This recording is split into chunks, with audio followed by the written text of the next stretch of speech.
Hello, good morning, good evening, good afternoon, depending on where you are in the world listening in to us today. But we are delighted to be here for our 16th episode of Lead Strong. My name is Celine Floyd. I'm one of the co-directors of our Capfinity talent practice. My area of specialism is in leadership assessment. Capfinity is a 16-year-old organisation. We specialise in strengths-based assessment and development, from apprentice level all the way up to board C-suites, and we work with organisations globally in the harnessing of strengths and the power of strengths. I am joined by my wonderful co-host Stephanie, who will introduce herself shortly, as well as two fabulous guests. And the topic of our episode today is on sustainable leadership, and we are so excited to be talking to you all about this this afternoon. So, Steph, hello. Hello, thank you, Celine. Really good that we've made it to this episode, almost at the end of the year, and delighted to have two people that I've known for many years join us today, and to talk about what is a really important topic. And I'm really proud of the work that they're doing in this space, and delighted we can hear their pearls of wisdom. So let's start with some introductions. So first of all, Hannah, perhaps you tell us a bit about your career and your current work that you do, and why you're, I guess, passionate about leadership. Yeah, sure. Thanks, Stephanie. So career, short version, 25 years in corporate. Actually Stephanie and I know each other from when we were out in Sydney when I was working for Reuters out there. So I've worked for Reuters for 10 years, specializing in kind of business change and mobilization and communications, which was a department that we set up, which was very much about sort of the bit that no one else wants to do. I've always said that my career is very much sort of facing into the stuff that a lot of people don't like doing, and I think leadership is a very interesting aspect of that. I've been based, as I said, based out in Australia. I worked in Asia a lot, and then I came back to the UK. I moved over to Volkswagen for a couple of years, for Volkswagen Group. And really interestingly, I was about 15 years ago, showing my age. I sat in one of the first meetings that Volkswagen Group had about saying we better do something about electric vehicles. And look where we are now. So that was a very interesting role to be involved in. And that was throughout the group, so all of the brands. So really interesting insight into sort of different leadership styles. The difference between Audi and commercial vehicles is real, and literally to the point that they wear ties up the top but not down the bottom. But and then I've been working for I was working for HSBC for 8 years. I've always worked in kind of communications, reputation, business engagement roles. I was based out in Indonesia for 3 years, where we were working on an integration. And I really began to understand the real effects of climate and climate change with the whole issues of palm oil. And I think that's really where I started to cut my teeth in this space, and just really beginning to understand the links between poverty and sort of human rights, but also sort of energy needs, etc. When I came back, I was asked to head up the sustainability communications department globally, so 62 countries. Very different messaging. I helped design HSBC's strategy for sustainability with the head of sustainability and strategy, who was called Daniel Clear, and very much focus on what we were good at for the first time, really. So sustainable finance. We're a finance organization. Why would we not be working in finance? Because that's what we're good at. In that time, we very quickly moved across to sustainable supply chains, to future skills, to philanthropic. It became a very broad-reaching, full organization, 62 countries. As a colleague of mine once said, it's like drinking from a fire hose, because it just got so big so quickly, and so importantly. So finally, I finished up. I said my job was always done there when sustainability didn't need its own communications department, which it doesn't, because it's throughout the organization. And I'm sure if any of you are following HSBC, it really is their number one priority now, or one of their very top priorities. So about 9 months ago, I set up my own consultancy. And actually, I thought that the real gap in the market is for small to mediums who just don't know where to start in ESG strategy, etc. And I've been doing that ever since. I literally updated LinkedIn once, and I had 11 projects within about 2 weeks, and absolutely loving it, and working across every industry you could think of. So it's been a real journey. Yeah. Fantastic. Thank you, Hannah. That's amazing. Adam, you're hot off a trip to the House of Commons, I believe. So tell us a bit about you and your career and what you're doing here. Well, thank you, Stephanie and Celine. I've known Stephanie longer. No. we were at university together back in Exeter, way back when. Albeit she was a musician and I certainly aren't. But I was a geographer, and I've always had a passion for the environment. I cite the Wombles as one of my influences when I was a child, and some 15 years later they were being quoted rapidly throughout my PhD, which is about waste management policy. So I started a career in local government looking after recycling and trying to work out why the public didn't do it when it wasn't fashionable. Took that into my PhD, try and answer the question, how do we make it more normal? So I am technical, but a lot of my career, as Hannah alludes to, has been quite communications based, stakeholder engagement and kind of listening mode. From that, headhunted into consultancy, so another parallel with Hannah. And I spent 15 or 16 years in various consultancies, some big brands, included ERM, Arcadis and Ricardo. Traveled the world far too many times with a carbon footprint that I'm not proud of, but I was doing good work. And I could sleep at night because the work I was doing was helping to change waste management in Costa Rica. It was embedding the principles of sustainability in Budapest. I was taking island states on a journey from we don't even understand resources to a journey where now we understand the value of doing resources properly. So I think I was at climate change before climate change was the kind of the buzzword, if you like. And I think now 4 years, almost 5 years into a career within SUEZ, I'm now actually I'm in a machine that enables change.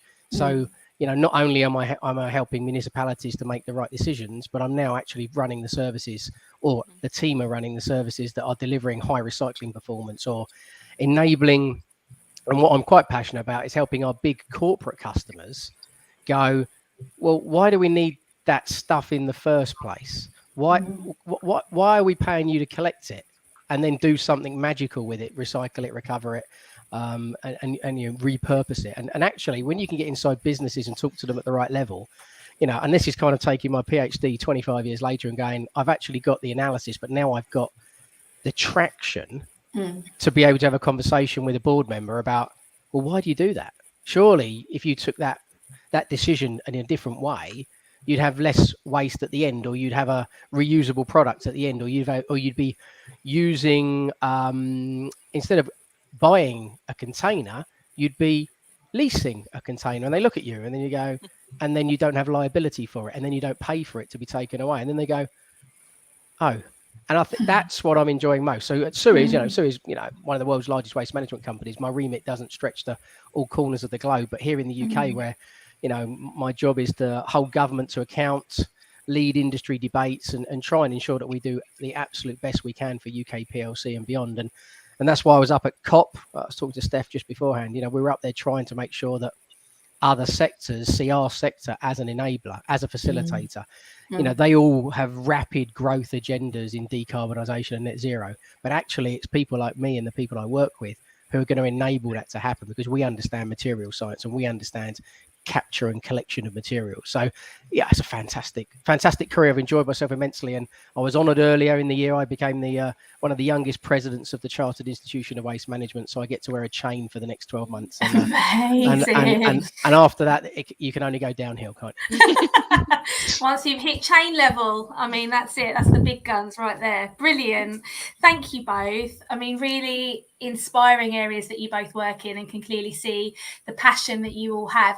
Steph and I, before we went live, said I feel like we need a whole series on this next year, and I can already see half an hour is not going to remotely be enough time, but let's see what we can cover in the next 20 minutes. And I think you know, I hear this passion from you, and clearly this is a very, very topical area at the moment. Sustainability has been important for a lot of people for a long time, and I think what we're starting to see is businesses, as you say, really wake up to this, and you know, the environmental and social kind of governance that there is. I think the pandemic, what we saw with the pandemic is organisations having to kind of reprioritize, really, I guess, in other areas. And I think what we're starting to see is you know, companies looking again at this, which is lovely to see coming through.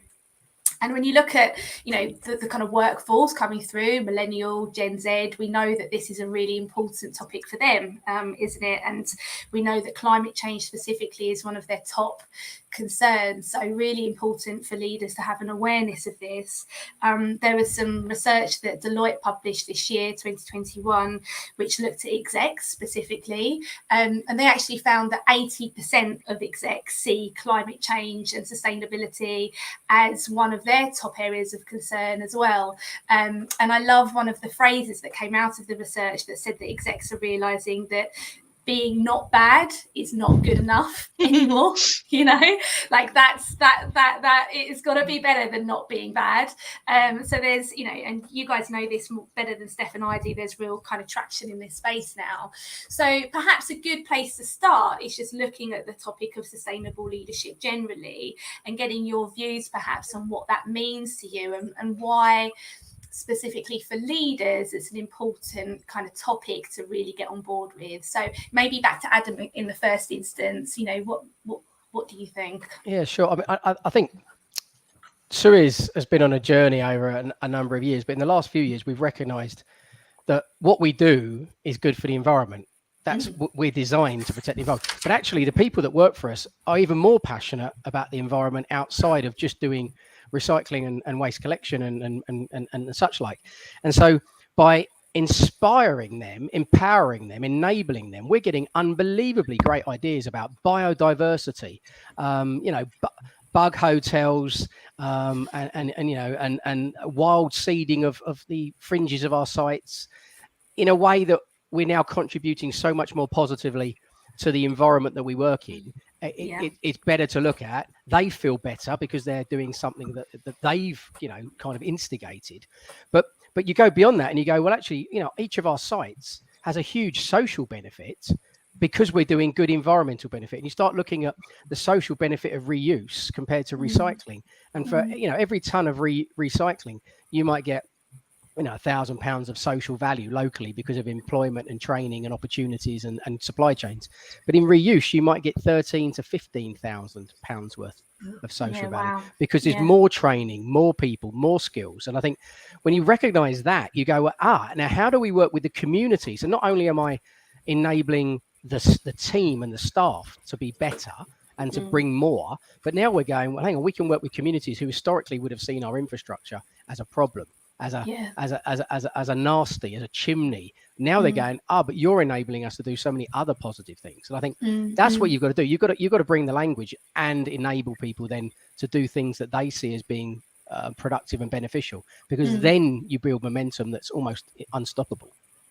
Yeah, it's that's really interesting. And a lot of the leaders that we work with, you know, they're often looking for, you get to a certain point in your career, you're starting to look for what's the kind of purpose that I'm really working towards here, relevant of the sector you work in, and what kind of legacy can I leave? And so that idea of, you know, when you're working in sustainability and kind of creating that culture, actually it's an exponential impact on the social side and on the community. Yeah, really interesting. Okay, and Hannah, same from you. You know, what does sustainable leadership really mean for you, and why is it important for leaders to have that in mind?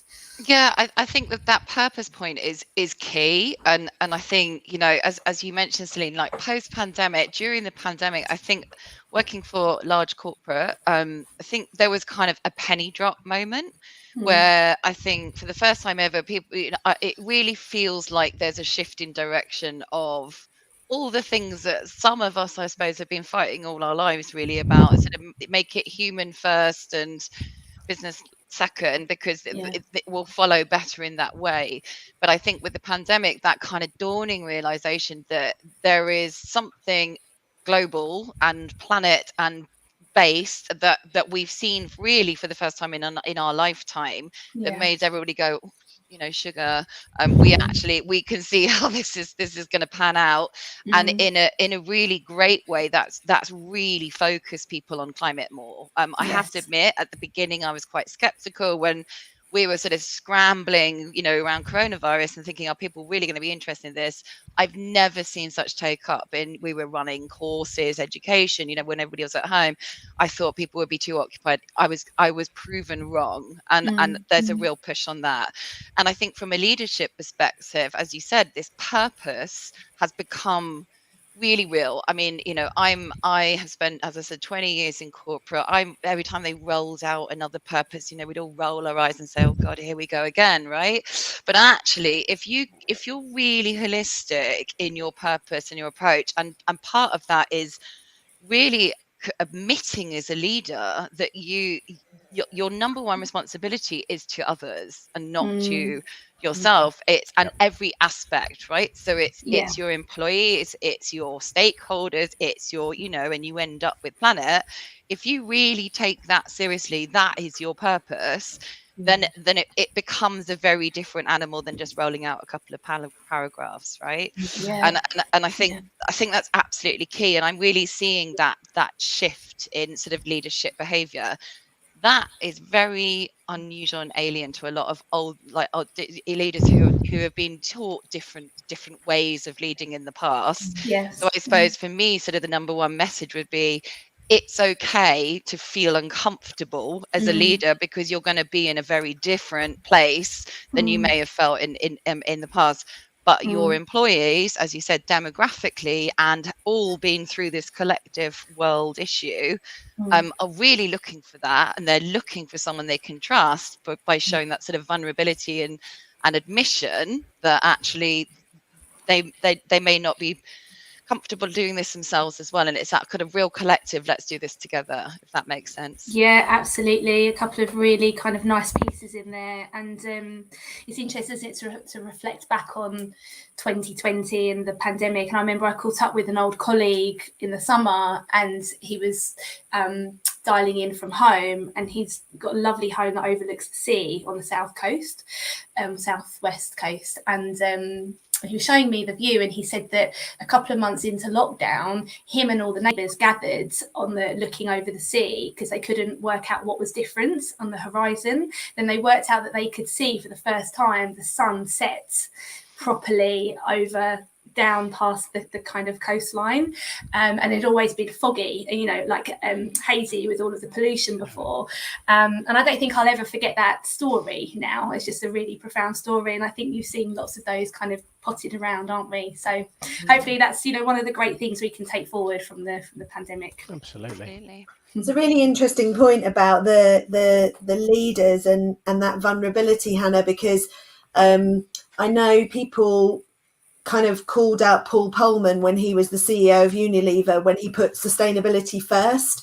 And in our in our altitude leadership model that we use when we're assessing and developing leaders, one of the core behaviors is courage.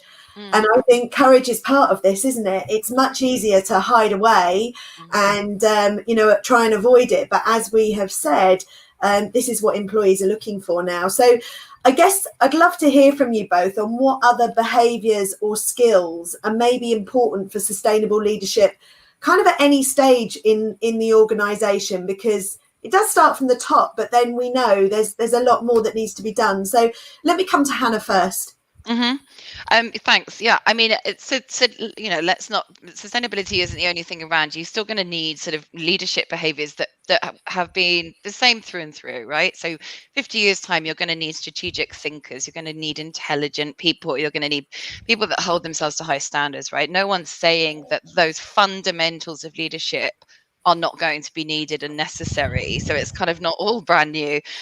But I suppose this is, and you know me, I'm always considered, I'm the soft human person. I think it genuinely, you're gonna need people that are good people as leaders. And I know that people are going, oh my God, you know, how are we going to change that, right?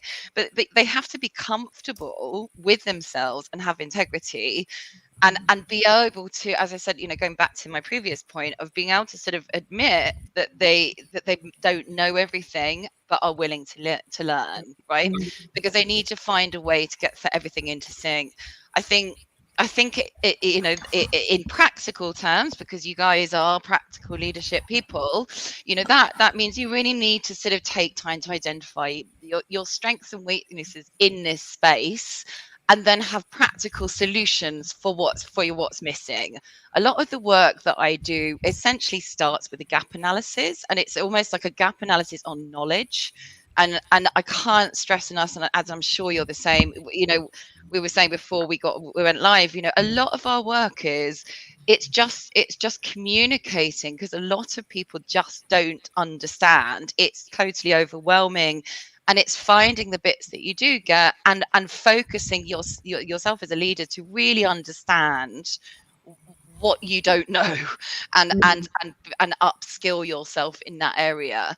And if you have the ability to do that and take your people with you on that journey, then that will end up with a really successful bought-in company that all buys into sustainability, because you're doing it together. Because going to COP, it gets very sciencey very quickly, and unless you're an expert in all things science and understand I've literally done animations on what is biodiversity in 30 seconds, because people are like, who knows, right? Understanding net zero, scope 1, 2 and 3, the amount of people that actually get confused because it isn't easy to understand. And I think if as a leader to just even get that right, then I think that's a huge step in any organization. And that takes investment, which means money investment and time investment into sort of getting everybody up to speed in this space, including yourself. Brilliant. Thank you, Hannah. Adam, your thoughts there?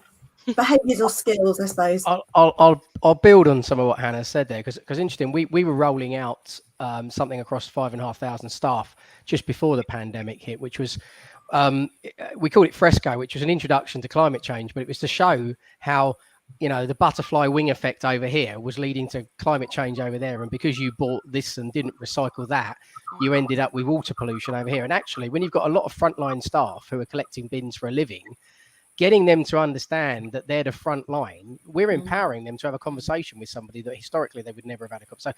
So that was happening anyway. And I think, building the baseline, that bite-sized appreciation of everybody's role in the transition is really important, because they have reach and ripple that I don't speak to the residents of Kensington or wherever. So that was quite important. And we've continued to do that, even though it's been online. And I think going online during COVID was interesting, because actually, my new CEO, who inherited the business literally as we were going into lockdown, had to become accessible in a way that a traditional CEO didn't.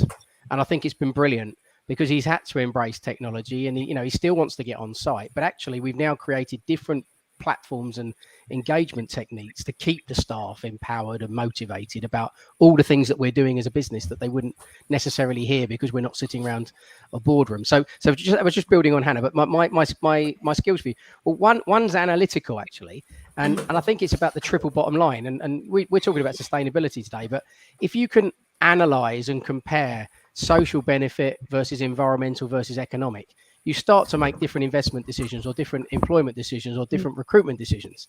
And actually, it's about getting those three pillars of society in a comparable framework that you can use, because one's easy to monetize and the other two aren't. And I think it's really important when you're trying to make a decision as a CEO or as a leadership team, that sometimes you're going to make a decision that doesn't make sense economically, but it does make sense from a TBL perspective. You've just got to be able to show how you've done that and use that then constantly. The other two things I would just mention, one is listening. I think leaders of today have to listen far more than some leaders of 20, 30 years ago, because actually we live in a much more complicated, complex world. And the drivers and the issues and the online content means that everybody's got an opinion, even if they don't even understand the question. And I think it's really difficult sometimes for a leader just to go, I know better. And to have, lieutenants who are giving advice and, working groups who are, deep diving issues, and bringing that back to the strategy and then showcasing that, I think, is really key for a leader of tomorrow. You've got to have the passion. I think a CEO without passion is a weak CEO, but you've also got to be able to demonstrate that we've done the work and we're on the path and we're making progress. It might be bite size. You can't always win the race, but you're going to get to a better place. And then from there, we can build again. I think a lot of our communication this year has been about winning a leg of a race rather than the marathon itself. We know where we want to be 20 years from now, but you've got to get there by, cutting the elephant up sometimes and not trying to swallow it in one. Definitely. Lovely. So I was just writing those two analogies down. Love an analogy. The marathon analogy, the elephant analogy. Perfect. Okay, wonderful. So in summary, it has been a fascinating conversation. As expected, we could fill probably another couple of hours just talking about this, but there's been some really powerful takeaways for me. We started by talking about, the agenda item that is sustainability and how that is in renewed focus as we emerge, and we're still in the thick of it, but emerge from kind of COVID. And we spent a lot of time talking about the role of leaders and what it means to be a sustainable leader. Some really lovely things that you both said, which I'll just recite for the audience. We talked about leadership being about having a responsibility to others, not yourself. And when you take that through to employees, community, planet, there's a really wonderful, powerful purpose message there, which I think resonates with leaders irrelevant of organisation and industry. We talked about some of the things that leaders need to have and be like in order to do this well. Talked about listening, being curious, having courage. And this sense of it's okay to feel uncomfortable. This is a difficult topic. This is a existential wake up, realize what's happening topic, and a lot of us don't really know much about it. And so I think what I heard from you as experts in this field is that's okay, and let's encourage that and let's normalize that sense of humility and vulnerability. Because leaders that have maybe been around a lot more are leading people that are much more ahead of the game on this, so we need to bridge that somehow. And then we finish with two wonderful analogies from Adam, which I'll just recite. So one around, we need to treat this as winning legs of races as opposed to the whole marathon, and we need to cut the elephant up. Let's not try to do everything all at once. So wonderful. I've taken away so much. Perhaps, if I may, I'll come to each of you in turn for your final pearls of wisdom for the group today. So coming back to Adam in the first instance, what are your takeaways? Well, I think sustainability and therefore leadership, often you focus on the technology. It's the big investment. There's a something over there that will save us. No, it's about people. It's about behaviors. It's about attitudes. It's about personalities. It's about collaborative action, and it's about togetherness. And I think true leadership in and around the environment is never only about the environment, because it's about the social opportunities that it can create too. So I think, sustainability and sustainable leadership must be about the people and the triple bottom line. Wonderful. Thank you, Adam. And Hannah? So I would say I would implore leaders to be brave in their sustainability ambition and agenda, and just be uncomfortable and be okay with being uncomfortable, because you probably will like it. I would say I would leave it at that. We'll hold you to that. Thanks, Hannah. Thank you. And Steph? Yeah, I think for me, it's probably the biggest concern is that our belief that someone else is going to sort this situation out, and it starts with us, leaders, individuals, employees, and I can't get the wombles out of my head after the beginning. So I would just add in, I live with the new generation of wombles. A few years ago, the 7th birthday party was a litter picking event. Hooray. I love it. Wonderful. Thank you so much for such an important conversation. A real honour to have you both with us today. Thank you to our audience, as always. Steph and I will be back for our last session of 2021 in 2 weeks' time, where we're doing a 2021 roundup. We will be looking back over the year and some of the themes and trends that we've seen, and we will be back with you refreshed and recharged with a new year of guests in the new year. But for now, thank you, Hannah. Thank you, Adam. Thank you, Steph. Thank you to our audience. Enjoy the rest of your days and weeks. Take care. Bye-bye. Thank you. Cheers.